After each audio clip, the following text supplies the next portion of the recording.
రాజకీయంగా ఉంటే రాజకీయంగా ఎదుర్కోండి తప్ప వ్యక్తిగతంగా మాట్లాడితే ఎవరు మాట్లాడినా ఇవాళ మేము కార్యకర్తలకు కూడా చెప్తా ఉన్నాం.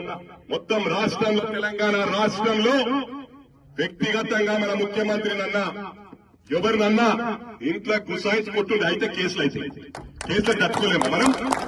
మేము ఉద్యమం చేస్తాం మేము అన్నిటికీ తయారున్నామంటారు.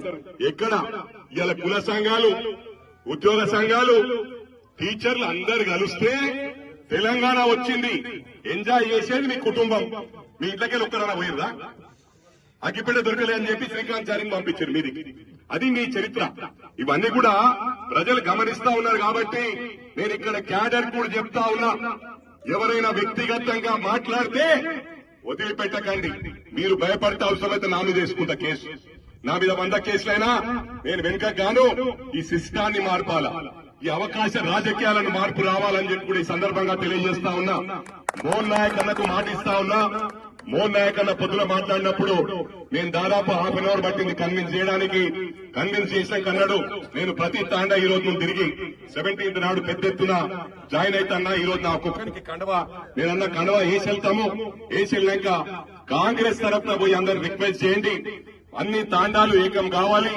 మొత్తం తప్పకుండా నేను అందరినీ కూడా విజ్ఞప్తి చేస్తాను. ఎప్పటి నుంచో ఎన్నికలకు మునుపు ఎంపీ ఎలక్షన్స్ లో కూడా చాలా మంది సర్పంచులు, ఎంపీటీసీలు, జెడ్పీటీసీలు జాయిన్ అవుతా అంటే కొంతమంది ఆ విలేజ్లలో మేమన్నా ఎన్నికల్లో కష్టపడ్డాం, అందుకు వాళ్ళు వస్తే మాకు ఇబ్బంది అవుతుందంటే నేను ఆపిన.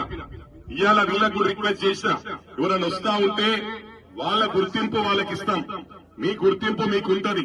ఈ పార్టీలో ఒకటి నేను విజ్ఞప్తి చేస్తా ఉన్నా, నేను 40 సంవత్సరాల నుంచున్నా, 50 సంవత్సరాల నుంచున్నా కాదు.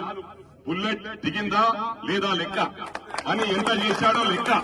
ఇవాళ ఉదాహరణకు నేనే కొత్తగా వచ్చినప్పుడు నా వర్క్ చూసి నాకు గుర్తింపు వచ్చింది. అదేవిధంగా మీరు వర్క్ చేయండి.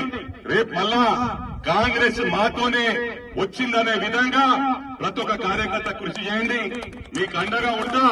ఈ లోకల్ బాడీస్ లో మన సత్తా చాటుకోవాల్సిన అవసరం ఉంది. 17వ తారీఖున పెద్ద ఎత్తున ఓ 2000 మందితో మన డాక్టర్ మోహన్ నాయక్ గారు జాయిన్ అవుతా ఉన్నారు. ఆ రోజు పిసిసి అధ్యక్షులు, అదేవిధంగా ఇన్ఛార్జ్ మంత్రి వివేక్ వెంకటస్వామి గారు ఇద్దరు కూడా రావడం జరుగుతుంది. దాదాపు చాలా మంది సర్పంచులు, ఎంపీటీసీలు, మాజీ ఎంపీటీసీలు, మాజీ సర్పంచులు పెద్ద ఎత్తున ఆ రోజు జాయిన్ కాబోతా ఉన్నారు. ఆ రోజు కనీవిని ఎరగని స్థాయిలో మరి ఆ రోజు జాయినింగ్ ఉంటుందని చెప్పి కూడా ఈ సందర్భంగా తెలియజేస్తూ జై కాంగ్రెస్, రేవంత్ రెడ్డి గారి నాయకత్వం.